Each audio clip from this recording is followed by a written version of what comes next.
Hi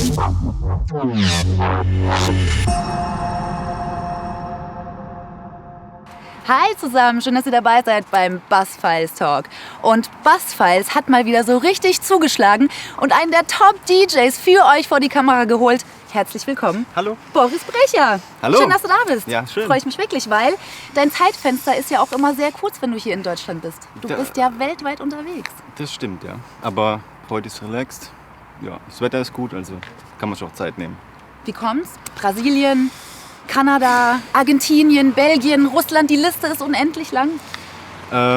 Keine Ahnung, also Deutschland hat etwas lang gedauert, bis es irgendwie auf den Trichter kam, dass man vielleicht auch meine Musik mal spielen lässt oder so.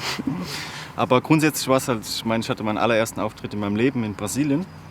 Wo war das? Und das war auf einem Festival, Universo Paralelo. Es war direkt am Strand, war so ein 7-Tage-Festival.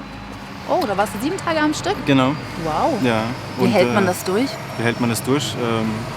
Naja, ich meine, da war Strand, du konntest immer ins Wasser gehen. Da war genug zum Essen, da war auch genug Platz, wo jetzt keine Musik lief oder so. Also es war ziemlich relaxed. Ja. Ziemlich gechillt. Ja. Ist das auch so das Highlight gewesen bislang für dich? Oder? Also es war eigentlich immer so mein Highlight und ist es auch jetzt wieder geworden, weil wir waren letzte Silvester waren wir nochmal dort. Mhm. Die machen das jetzt immer alle 2 Jahre und da sind wir dann auch, ich glaube, 7 Tage ungefähr geblieben, hatten dann so einen privaten Strand und halt so, also war richtig idyllisch und ja, also ist auch definitiv ein Highlight, könnte ich jedem empfehlen, dahin zu gehen. Ist zwar nicht ganz einfach, dahin zu kommen, aber es lohnt sich. Inwiefern nicht so einfach, dahin zu kommen? Weil man halt, du musst erst nach Sao Paulo fliegen, dann musst du von Sao Paulo nochmal weiterfliegen und von da musst du ungefähr 6-7 Stunden im Auto fahren und das durch die Pampa, also ist die ganze Zeit wackelt es und ja. Aber gut, es lohnt sich immerhin. Ja, also man kann es einmal machen, ja. Kommen wir mal darauf zu sprechen, dass du ja schon tatsächlich seit frühester Kindheit musikalisch auch begabt bist. Du spielst selber Instrumente. Genau. Also ich spiele Keyboard und Schlagzeug. Und was war da so dein Schlüsselerlebnis, wo du gesagt hast, hey, ich möchte da ein bisschen mehr draus machen, vielleicht auch mal eigene Songs zu produzieren? Also es war grundsätzlich so, dass mein Papa hat so drauf getrichtert, dass ich halt Schlagzeug lerne. Und ich habe dann auch ein halbes Jahr lang in der Band als Drummer gespielt. Aber irgendwie war es mir dann zu blöd, weil die wollten auch nie eigene Lieder machen. Die wollten eigentlich immer nur so Cover, also Lieder nachspielen. Und eigentlich, wenn ich ein Lied mache, dann will ich halt alles machen. Ich will nicht nur dieses Schlagzeug machen, ich will auch die Bassline machen und die Melodie. Und dann habe ich mich irgendwann abgekapselt und durch Zufall kam dann halt auch die Techno-Musik so langsam. Ist dann auch das erste Mal im Radio gelaufen und dann habe ich mir einen PC geholt und habe einfach rumgewurschtelt. Rumgesampelt. Genau. Und das machst du ja bis jetzt sehr erfolgreich. Ja. Du hast auch eine eigene Sparte ins Leben gerufen, nämlich Hightech Minimal. Genau. Das ist das, was du produzierst. Das musst du uns mal genauer erklären. Ist schwer zu erklären. Ich sage es einfach so. Das Problem ist, ich mache immer Musik so, wie ich mich fühle. Also manchmal ist es halt Techno, manchmal ist es mit ganz viel Melodie, manchmal ist es Minimal. Also es ist quasi ein Mix aus allem, auch mit Elektro und so. Und also man kann mich halt nicht in die Schublade stecken. Man kann nicht sagen, der macht jetzt 100% Techno oder der macht jetzt 100% Minimal. Und deswegen musste einfach ein neuer Name her. Weil die meisten Menschen, die wollen dich ja immer in so eine Schublade stecken, damit sie sich mit dem Namen halt identifizieren können. Und ja, dann kam der Name in den Sinn und seitdem nehme ich den. Damit fährst du auch richtig gut, ne? Ja. Gut gebucht? Ja, passt.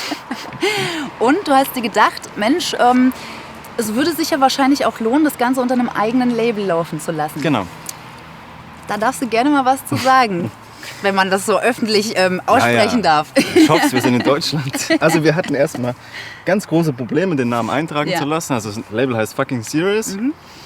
Wir mussten aber den Namen etwas abkürzen. Das I fehlt und genau, das U fehlt. Ja. Also es ist quasi nur C-K-N-G, genau.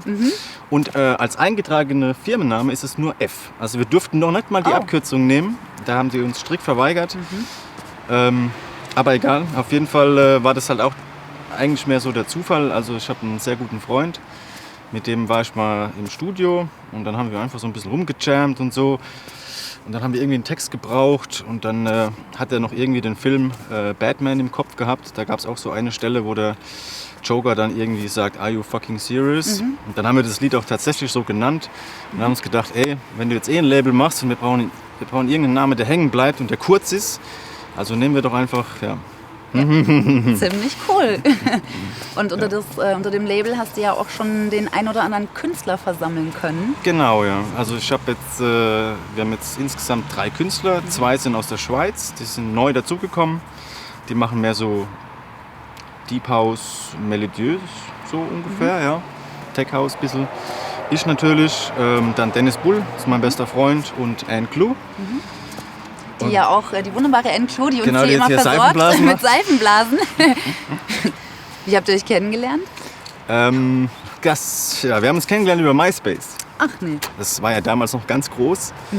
Und da hat sie einfach so einen englischen Kommentar hinterlassen und dann habe ich einfach nur gemeint, du kannst auch auf Deutsch babbeln. Und so kamen wir dann ins Gespräch. Ja, genau. Ja, sehr schön. Euch sieht man ja oft auch zusammen, back to back, Genau, was ihr ja. macht. Genau. Vielleicht mal für den einen oder anderen, der damit nicht direkt was anfangen kann. Zur Erklärung. Back to back, das ist halt einfach immer super. Also für mich ist es eigentlich immer super spannend, weil wenn ich alleine spiele, dann habe ich ja meine Maske auf und dann habe ich schon so mein Programm, wo ich da abziehe, damit die Leute halt so ein bisschen damit ich ein bisschen auf die Kacke hau. Und wenn ich mit ihr zusammen spiele, dann ist das alles so ein bisschen relaxter. Ich kann dann auch mal nach rechts gucken oder nach links gucken, kann auch auf die Toilette gehen und so. Das macht schon ziemlich viel Spaß und man kann sich auch so ein bisschen ergänzen. Also ja, ist cool. Aber der Stil bleibt trotzdem derselbe. Der Und ihr Stil spielt bleibt, auch bleibt schon deine derselbe. Sachen. Ja. Genau. Du hast gerade eben schon angesprochen mit der Maske, die Party-Crowd, sage ich mal, wird dich auf jeden Fall daher besonders kennen. Ja. Dein Markenzeichen, die Maske. Seit wann ist das und warum ist das? Es ist seit Anbeginn. Also dadurch, dass es der erste Auftritt in Brasilien war, dachte ich mir so, okay, jetzt musst du mal was anderes machen, damit du dich von der Masse abhebst. Es gibt ja tausende DJs. Und dann dachte ich an den Karneval in Rio und dachte, nimmst halt mal die Maske. Und seitdem benutze ich sie auch und muss sie auch benutzen. Also ich habe vor 2 Jahren schon probiert, die Maske wegzulassen und da sind dann schon einige dabei, die sind richtig sauer. Oh, okay. Ja, also es ist schon so der Wiedererkennungswert.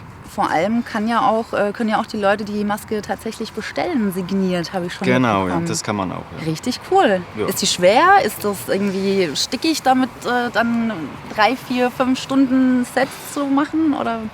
Also ich lasse ja nicht die ganze Zeit auf, also vielleicht so eine Stunde oder 1,5, dann nehme ich das schon ab, weil es ist schon sehr unangenehm. Also man müsste es irgendwie noch mal ein bisschen anders da bauen, dass sie halt vom Komfort her. Hat die speziell für dich angefertigt auch? Nee, deswegen. Okay. Man müsste sie mal speziell anfertigen lassen. Aber Also alle, die das hören, bitte ja, meldet gibt's immer. euch. Ja, cool. Aber es ist eine coole Sache. Also ich finde, mit der Musik und mit den Lichtern dann im Club und mit der Maske hat es schon so eine coole Atmosphäre. Ja. Definitiv, kann ich bestätigen. Und sag mal, du bist ja Rheinland-Pfälzer Bub, Pelzer. Pelzer, wenn du so mal an deine Anfänge bis sie dich orientierst und zurückschaust. Inwiefern hat sich da dein Stil verändert? Deine ersten Tracks, die du auch rausgebracht hattest, 2006? Boah, die würde Yellow ich Kitchen? alle in den Müllkorb schmeißen. Ne? Oh. Ja, ist so. Also Warum? ich meine, ja, das Problem ist, am Anfang, wenn du halt noch nicht so viel Plan hast von der Materie, dann schusterst du da irgendwas zusammen, klingt cool, haust du raus. Und mit der Zeit lernst du halt immer wieder was Neues dazu und es kommt ja auch immer wieder neue Technik und dadurch verbessert sich ja auch der Sound und so. Und deswegen, also es gibt voll viele Lieder von früher, die finde ich erstens vom Klang her gar nicht mehr so gut. Also ich würde sie auch nie mehr spielen, weil die gar nicht mehr passen. Und auch vom Arrangement her und von den Ideen her, also ist jetzt nicht so. Ja, man entwickelt sich halt immer weiter. Ja? Das ist ja wie mit den Kameras. Ja, richtig. Immer kleiner und kompakter. Wenn du so viel unterwegs bist, hast du Plätze, wenn du zurückkommst nach Deutschland, wo du dich vielleicht auch mal zurückziehst, Chillout machst, zur Ruhe kommst, Kraft tankst? Also eigentlich finde ich es immer cool, wenn ich einfach nur daheim bin. Da bin ich ziemlich normal. Ich habe auch jetzt mir extra ein kleineres Häuschen gekauft, dass immer, wenn ich vom Wochenende heimkomme, das ist quasi End of the Road, da ist nichts mehr, da habe ich meinen Garten und da kann ich einfach, da ist nichts, da hörst du nur die Vögel. Und das ist wie so ein kleiner Urlaub, da kannst du wieder Kraft tanken fürs nächste Wochenende dann. Also das machst du schon auch mal, Ja. ausschalten, Ja. abschalten. Der Montag ist definitiv ist mein Sonntag. Also wenn ich okay. sonntags heimkomme, ist der Montag, da bin ich tot. Erstmal ausschlafen. Ja. Eine Sache wollte ich gerne noch wissen. Ja. Du hast doch bestimmt auch eine Playlist, die weniger mit deinen Tracks bestückt ist, sondern vielleicht auch mit anderen. Was ist so in deiner Playlist zu finden? Am allerliebsten höre ich eigentlich Filmmusik. Ich war jetzt schon zweimal bei Hans Zimmer auf Konzert und fand ich mega gut, weil ich finde, es gibt dir einfach den besten Einfluss für deine Musik, weil halt da so komplexe Melodien sind und das einfach so gefühlsbetont ist. Und da kann ich einfach den Kopfhörer aufsetzen, abschalten und einfach nur laufen lassen. Sehr, sehr cool. Ja. Vielen Dank, Boris. Danke. Auch.